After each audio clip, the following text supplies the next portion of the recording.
Hey guys, Philip Willow here with Primitive Wilderness Survival. Today I'm out here doing a little bit of trail running, which explains why I'm so out of breath right now. But normally I like to run a couple miles, get back here to this little lake, and then I like to do some kind of primitive skill normally. So a lot of times I do hand drill off the landscape, but today I want to switch it up and we're going to do some bow drill. So right back behind me here is a willow with a bunch of dead branches. So ideally I want to find something that's up off the ground. It hasn't rained in a while, so most of the stuff should be good. I just want to make sure it's good and dry and it's not punky or starting to rot. So I've got quite a few dead branches laying around here. What I'm looking for is something about the size of my thumb for a spindle and fairly straight. So I'll get several pieces about like this just to be safe. And then I want something a little bit bigger. So kind of like this piece here. You can see it's just a little bit bigger than the size of my thumb. That way, once I whittle these down, I should have enough room to drill into this, cut my notch, and be able to get an ember.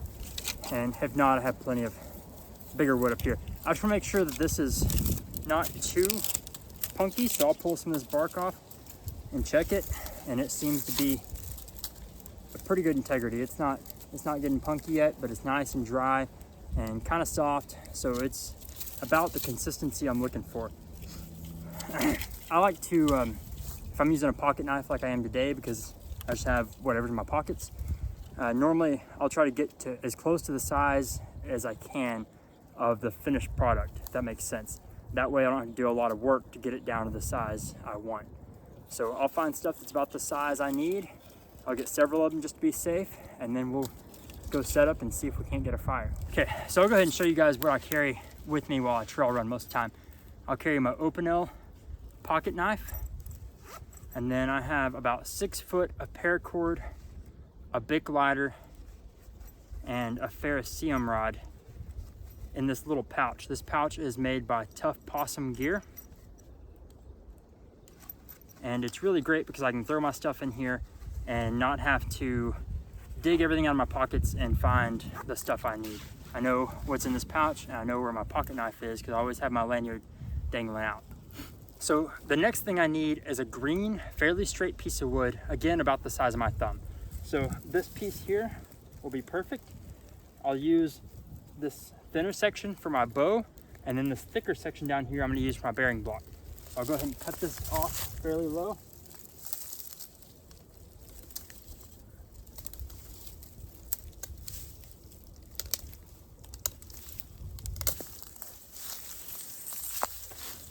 And from this, I should be able to get everything else I need for my bow drill kit. Okay, so I went ahead and collected some dry grass, made a good bird nest. I shredded up some really fine grass right in the middle to catch that ember. Now, we have our Opinel pocket knife. I'm gonna pull out that 6 foot of cordage that I have in my pouch. Again, this section is gonna be my bearing block. No reason to get crazy and make it super pretty here. I'm just gonna cut this about 4 inches long or so, and it doesn't really matter. I'm just cutting off that curved part. Try to keep my head right here so that light doesn't blind you guys too bad, because I'm not going to take the time to move this and reset up. This is a quick and field expedient bow drill, and I'm going to have to run back to my truck here in a minute once I get done and go pick up my daughter, so I don't have a ton of time to waste. So once I cut that to length, I'm gonna make a little divot there. I apologize for the sirens that are going off. I don't know what that is. It's a Tuesday, so it shouldn't be tornado sirens. Normally they'll test the sirens on Wednesdays, sometimes during the spring. So again, that doesn't make any sense. So I'm not sure what that siren is.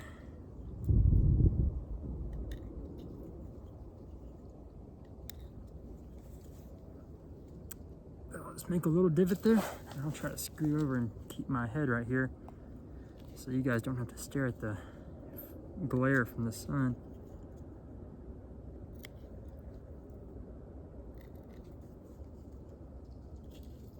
So I don't want to go too deep with this. I want to make sure that my spindle can spin in there without too much friction. Okay, so next is going to be my bow. And I'm going to cut this about the length of my arm.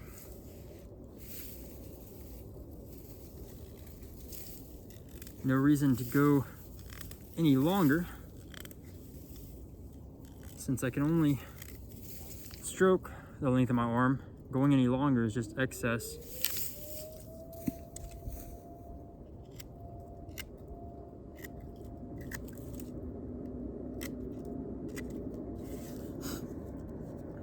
Clean up this other end.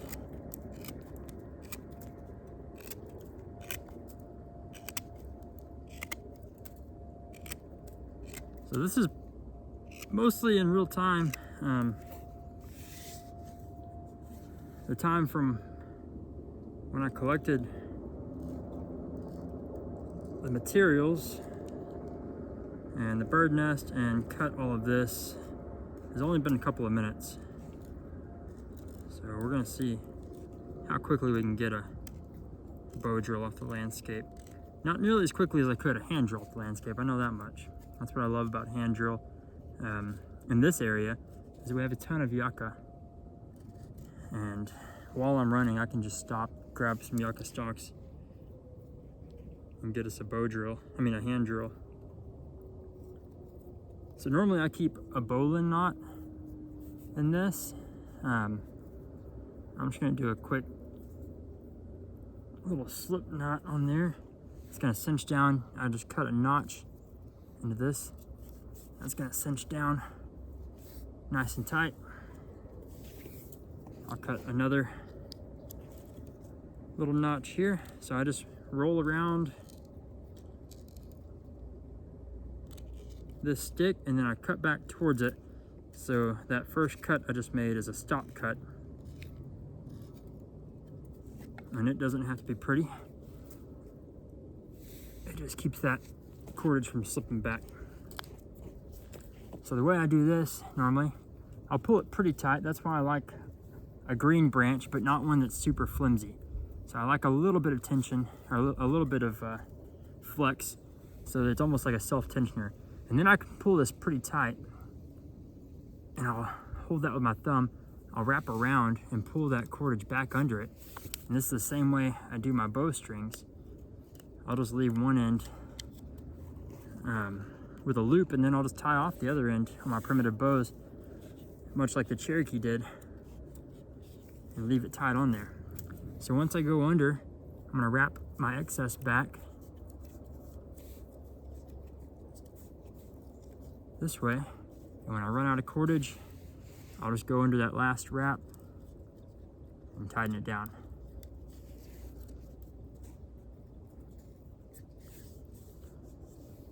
I try to keep that pretty in line with my bow. So I've got our bearing block, our bow.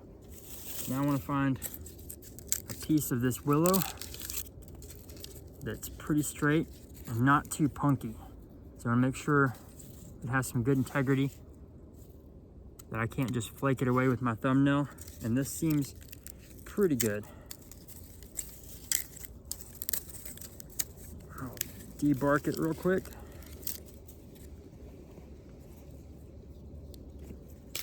I'll find a good straight section. Now I do want to watch out for this crack right there. But we might be able to go up here and make that the top of our spindle, or the bottom. So I'll go ahead and rose cut up here. And that just means I'm going to cut into it, rotate, cut, rotate.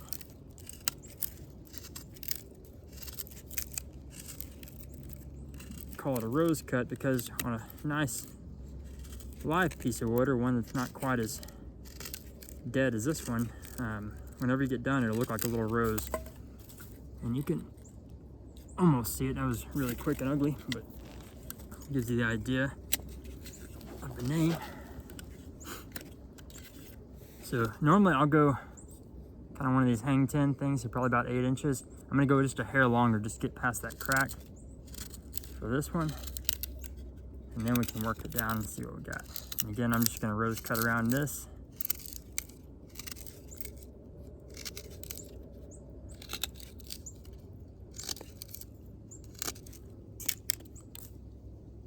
Rose cut. Get this extra bark off. I don't care too much what this looks like, as long as it's straight and round.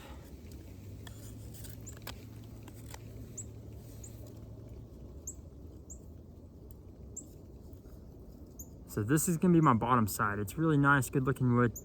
I only have a knot about 1 inch or so down, so I wanna make sure there's no knots where I'm gonna be getting the friction to try to create my ember.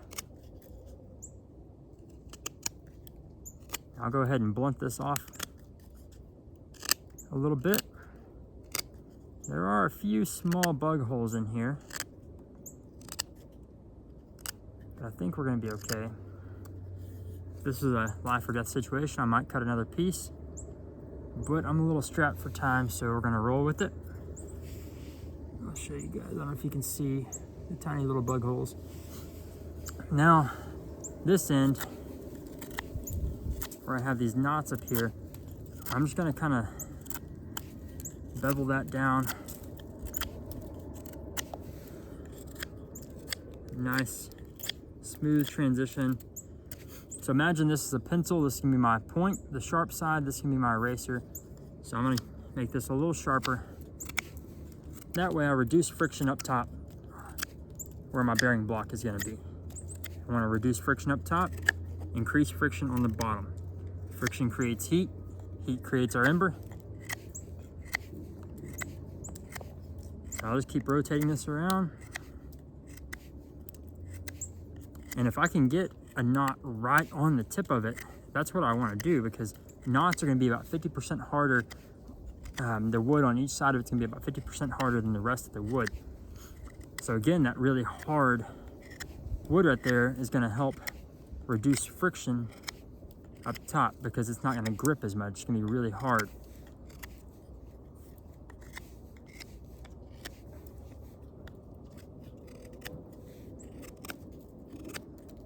So I don't have to have a smooth transition really far down this thing. I just like a little bit of one.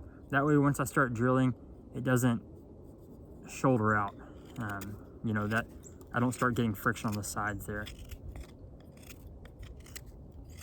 There's a lot of troubleshooting and learning bow drill, but once you learn to avoid all of the issues, it's really not too difficult. And I'll take and smooth that tip up on this sandstone here, so it's not crazy sharp. Again, this is a really down and dirty, quick demo.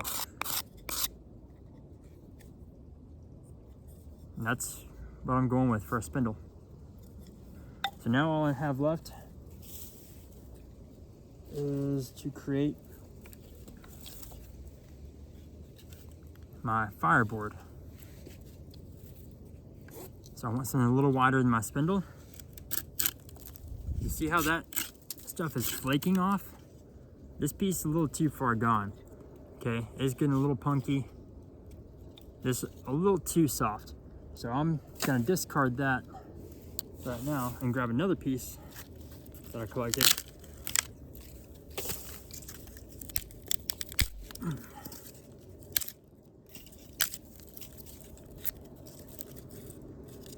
And see what we have here. Again, same thing, I want to avoid the knots where I'm trying to create friction. So where I'm trying to create my ember, I don't want any knots. Other than that, I'm not too worried about it. I want to clean this up a little bit so it lays down nice and flat.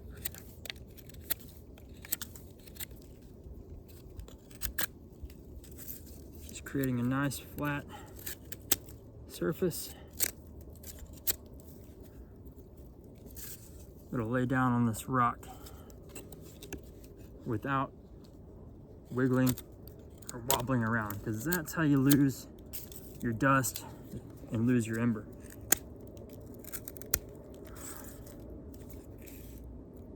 So it's important to have a good, stable foundation on your bow drill.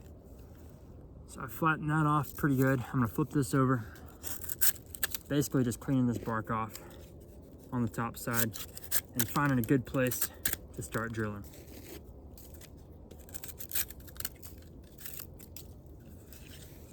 Okay, got some knots here, knot here. I'm gonna find a nice healthy piece of wood in there with no knots. Create a little divot there. And then I'm gonna widen it out. Just want my spindle to fit in there without popping out.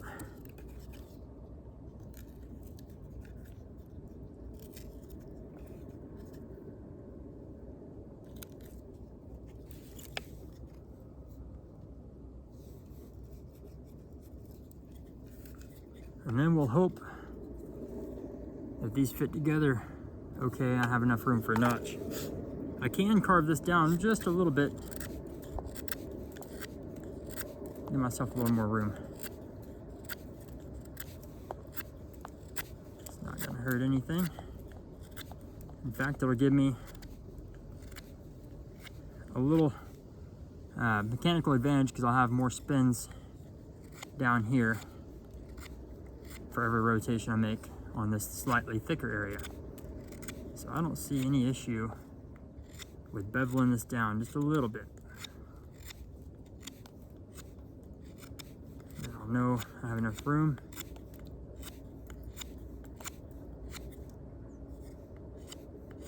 Try to keep that nice and round.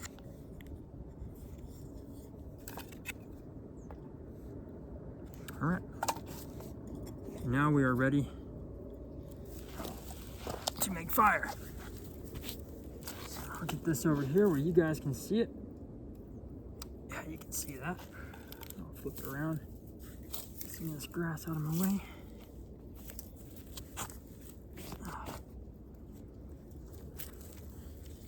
So I'm gonna take this bottom side up on the inside of my bow.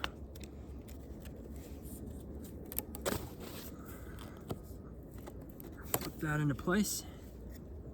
And then if you over rotate a little bit, you can just hold that with your hand. Let's set that into my divot I just made.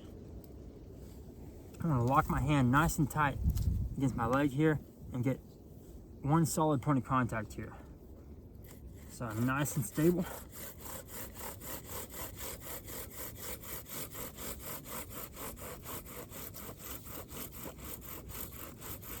Keep that bow pretty level.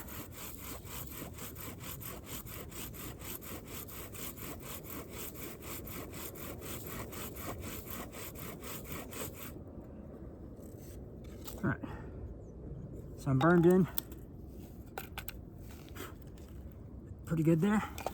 I'm gonna go ahead and cut my notch. So I'll find the middle point of that hole, rotate that over. I'm gonna cut it like a piece of pie. Nice little V-notch.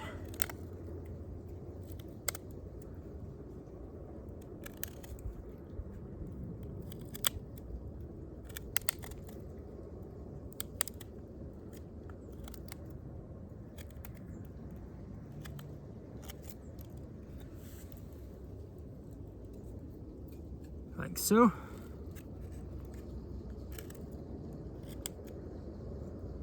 I think we got some pigs over here.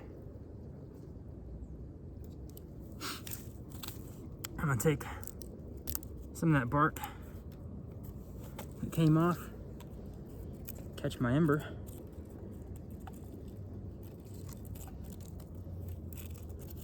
Get a nice healthy piece of it there. Find a good stable place. I'm gonna lock my spindle back in.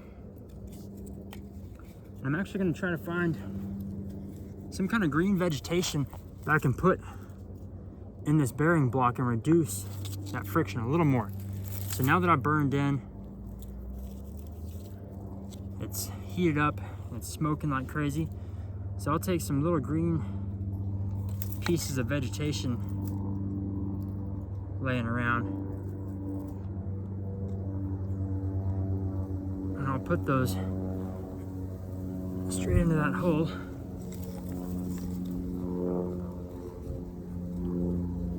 And kind of help polish that up and reduce that friction a little more. So any kind of green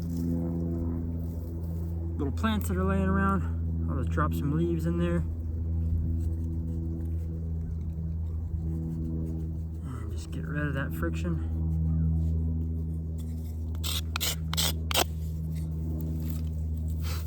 And now we're ready to go.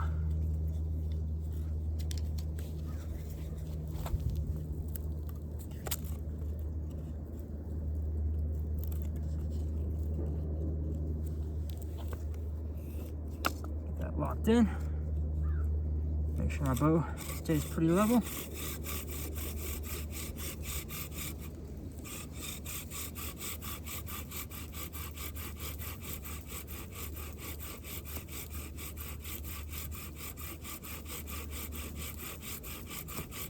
Once I get that dust built up, I'll increase speed and down the pressure a little bit.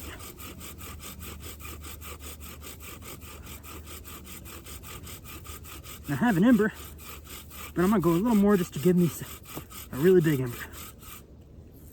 All right, that's a good sized ember. I'll let that consolidate and kind of grow for a minute. Bring my bird nest over to it.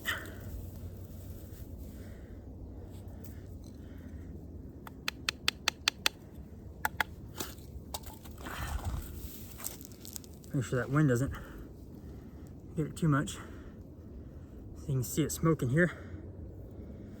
Let that consolidate really nice because my bark kind of broke. I want to make sure I don't drop that ember.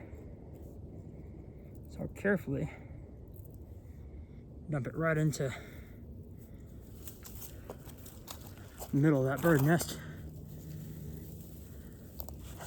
Get back over here where my head can block the sun for you guys.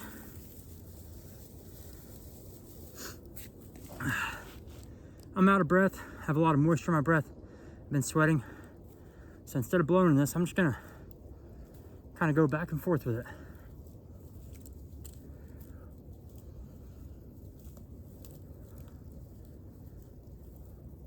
The more this smokes, the faster I can wave it, the more oxygen I can give it. See which way the wind's blowing.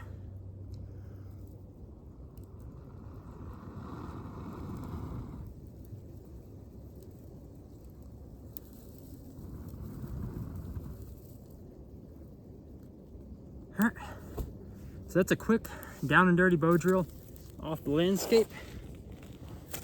Using my open L and the 6 foot of paracord that I keep on me at all times. So I've got to throw this stuff back in my little pouch and run back to the truck. So hopefully you guys enjoyed this quick video. I apologize for our buddy back here, the sun. Like I said, I limited on time, so I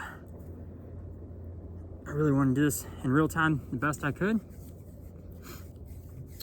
But I'll have some more in-depth friction fire videos in the near future, as well as a lot of other skills.